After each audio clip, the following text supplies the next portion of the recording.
Mas eu não consigo esconder que é algo que faz parte da minha história. E eu acho que é muito importante, assim, também... Isso que eu quis mostrar, que a prostituição tem os altos e baixos. Na prostituição, a vida não é fácil. Então, a gente tem que... É verdade. A gente tem que enfrentar muitas coisas que as pessoas não imaginam. Você não glamorizou, né? Porque tem muita glamorização também. Tem demais. Eu me lembro de ler em revista, assim, sei lá, a menina frequenta boate tal e ganha 30 mil reais por mês. Sim. E muitas meninas liam e, tipo, cresciam os olhos. Caralho, mano, o que eu tô perdendo tempo aqui? Vou lá ganhar 30 mil por mês. E não é bem assim, não é pra todas que é assim, né? Não, eu mesma me iludi, porque eu cheguei na prostituição, foi numa época que eu não tinha referência nenhuma. A internet, isso foi em 2002, então, tipo, também não existia na internet nada falando sobre... Não tinha informação nenhuma, né? Não tinha informação. Assim, a gente já sabia que existia prostituta na sociedade. Sim, mas a gente não sabia. Dizem, né, que é a profissão mais antiga do mundo. Mas a gente não sabia, não tinha ideia de quem são essas meninas, né? Então, como assim, elas são, onde vivem, o que comem, né? O que se alimentam. Elas não participavam de entrevistas, elas eram escondidas na sociedade. Como se...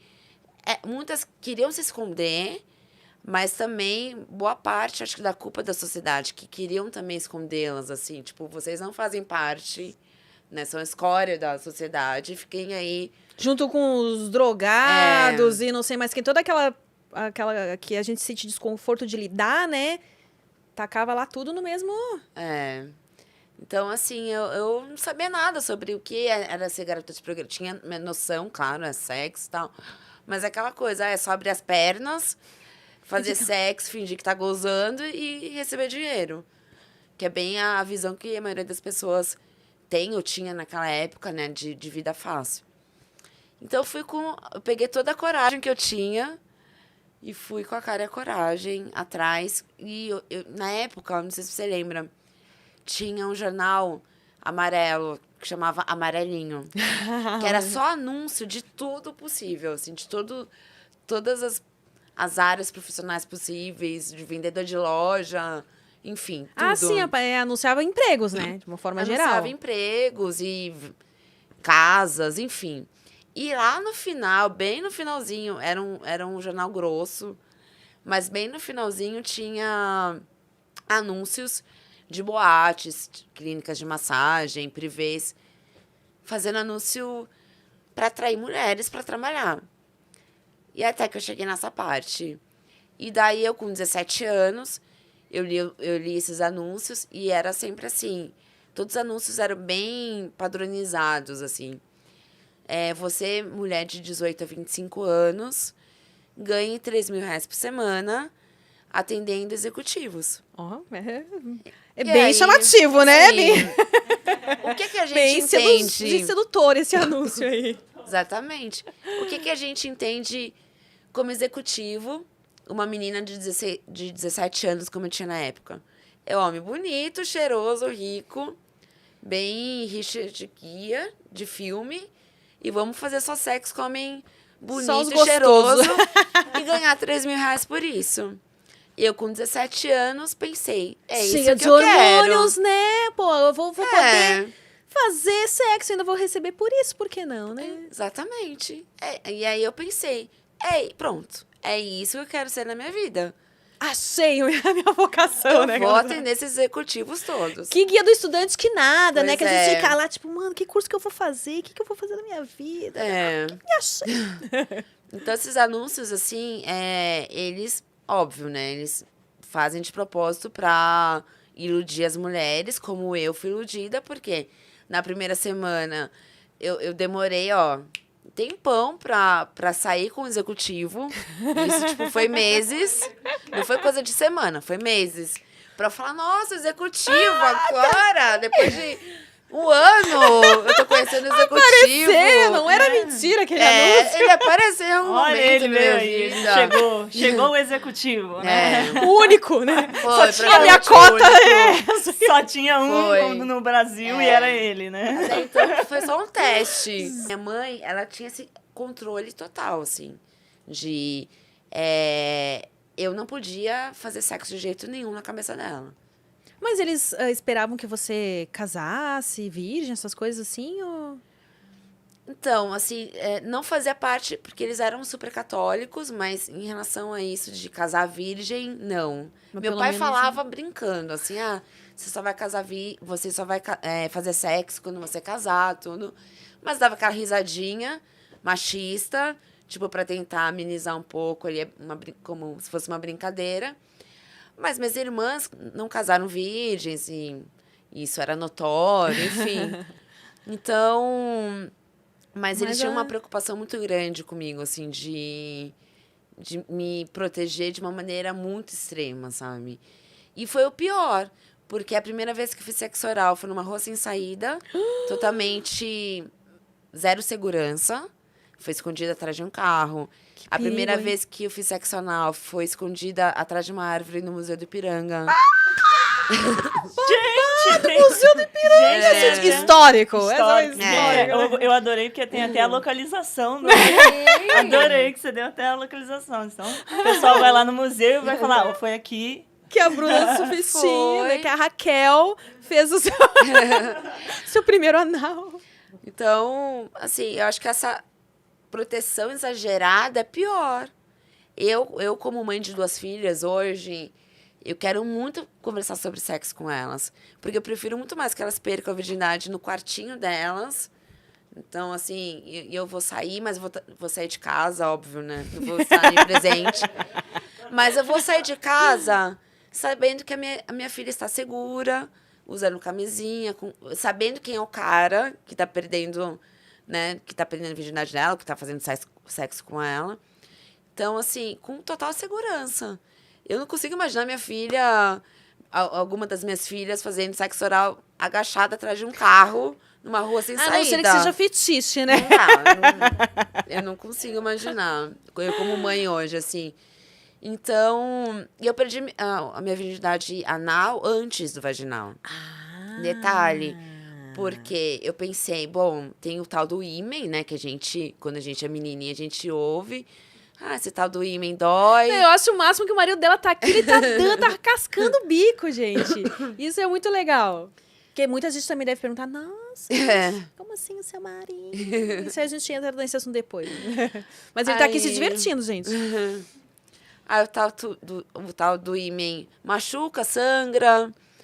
Então, eu tinha muito medo do ímen. Era aquela coisa, de romper né? esse ímen, né? Era romper uma barreira gigante. Eu pensei, bom, no anal não existe ímen e... Não engravida. Eu acho que não engravida, né? Não corre risco. Eu falei, acho que deve ser mais fácil. E daí eu fui com meu namoradinho lá, a gente foi dar um passeio no Museu do Ipiranga. Eu tava matando aula e... Era uma Netflix da época. Vamos assistir Netflix? Não, vamos visitar o Museu do Ipiranga. Ele morava ali perto e era o nosso local de encontro, era o Museu do Ipiranga. Então, era onde a gente se pegava, matava a aula, ia me encontrar com ele e a gente ficava ali. Nunca mais eu vou olhar pro Museu do Ipiranga da mesma forma, gente. Eu também não. Até que um Mas dia... com respeito. Com respeito, claro. É um local sagrado. Faz parte da minha história. Até que um dia o clima esquentou demais. E daí eu ainda pensei, acho que eu vou perder a virgindade agora. Mas não, mas e se sangrar? Mas... Bom, eu vou então conferir o anal, né? Experimentar o anal. E foi assim que eu perdi a primeira virgindade de trás aqui na frente. Nós tivemos 3 relações sexuais no total. E eu comecei a fazer programa com essa minha experiência. Menina, apenas. Você aprendeu tudo, então, trabalhando. Foi muito assim de... Eu nunca tinha visto filme pornô. Eu nunca tive... Até mesmo porque... Eu até tentei uma vez filme pornô assistir, mas era internet de escada. E aí eu não tive paciência. Eu falei, quê? Perder meu tempo tentando ver sexo mesmo. Aí ficava travando a internet. Eu falei, não tenho paciência, não. Não, travando desisti. não dá. Travando não. Aí eu fiquei, tipo, imaginando, assim, sabe? Eu sempre fui muito, assim, tipo, tentei trabalhar muito com a minha criatividade em relação à minha vida sexual. Então, assim, eu lembro que quando eu comecei a me conhecer, assim, sexualmente, tipo... eu vou querer saber o que é gozar, por exemplo. Eu lembro que eu fui na banca, comprei uma G Magazine. Não. Porque na minha cabeça foi, bom, eu quero gozar, nunca tinha gozado na minha vida. Eu era virgem ainda nessa época. Eu falei, bom, eu quero gozar. E eu já tinha ouvido falar de masturbação, tal, porque nessa época eu tinha educação sexual na escola, então a professora falava, que nem eu aprendi com essa professora a colocar camisinha numa banana. Então você teve aquela educação sexual. Aprendi na banana. E ela conversava sobre masturbação com a gente, né? Tentava normalizar ali entre adolescentes o quanto que é normal. E eu fiquei curiosa. Falei, bom, acho que eu preciso começar a me masturbar. Vou ver o que é isso. E comprei uma G Magazine, jurando que eu fosse gozar horrores, vendo foto de pau. E eu ficava lá, e eu lembro muito bem nesse dia que eu me tranquei no quarto como se eu estivesse cometendo um crime, tipo, assassinando uma pessoa, sabe? Escondida dos meus pais. Hoje. E fui lá, bati a calcinha, fiquei na minha escrivaninha, abri tirei a revista da mochila, que tava escondidinha, dobradinha, pra ninguém ver, abri ali. Todo um Aí ritual. Eu olhei ali, eu falei, meu Deus, que coisa mais sem graça. E aí eu comecei a duvidar de mim, assim, eu comecei a pensar. Eu falei, nossa, mas eu não tô sentindo prazer vendo esse pau aqui, né? Será que eu sou lésbica? Será que, né, o que tá acontecendo? Mas eu me forcei. Eu falei, não, eu vou conseguir gozar vendo isso. Questão de honra. Aí até que eu desisti. Mas aí você se tocava olhando a revista ali, tipo... Eu tava mais... Eu não ficava molhada, eu ficava seca, continuava seca. Na força do ódio. Eu queria gozar na força do ódio, sabe? Força do ódio. Eu falei, não, eu vou gozar vendo esse pau. E não conseguia, assim, não ficava molhado de jeito nenhum. Era só, assim, saliva no dedinho. Ai, gente. E nem assim ajudava. Nossa. Até que eu fiquei com raiva, fechei a revista. Jogou no lixo. Essa desgraça desse pau que quero saber. Aí eu deitei na minha cama, respirei fundo, fechei os meus olhos, continuei me masturbando. Só que na minha cabeça começou a passar várias cenas. E eu comecei a me imaginar transando.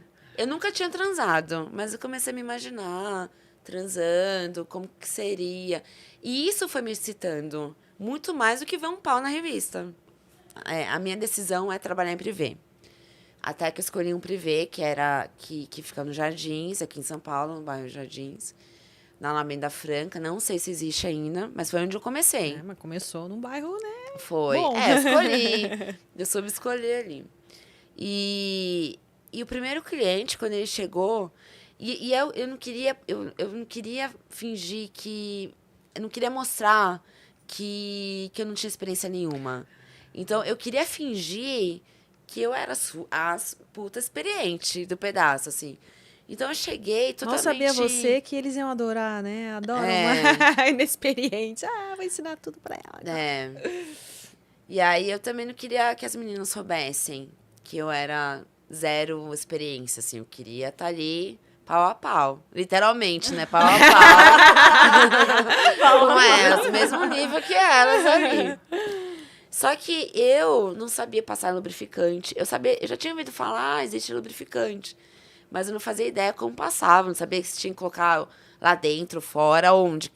Qual local que tinha que colocar. A quantidade, nem nada. Camisinha, óbvio, já sabia colocar. Mas brinquedinhos, assim, nunca tinha usado nada. Posições, eu não tinha treinado. Era tudo na minha cabeça ainda. Mas na prática, eu ainda não tinha colocado... Ainda não tinha testado nada. Então, eu fui bem, assim, bem inexperiente. E para mim foi uma experiência muito intensa, porque quando os homens procuram uma garota de programa, geralmente eles buscam experiência. E no meu caso, eu era totalmente inexperiente. Mas foi isso que acabou chamando a atenção. Assim, eu era menininha e daí tinha muitas mulheres ali que trabalhavam comigo. Então, tinha essa coisa de concorrência. E cada uma se apresentava de uma vez. O cliente ficava sentado Não aparecia no todos e sofá, ficava em fileirinha assim, uma não. do lado da outra. Porque aí, assim... Era cada uma de uma vez.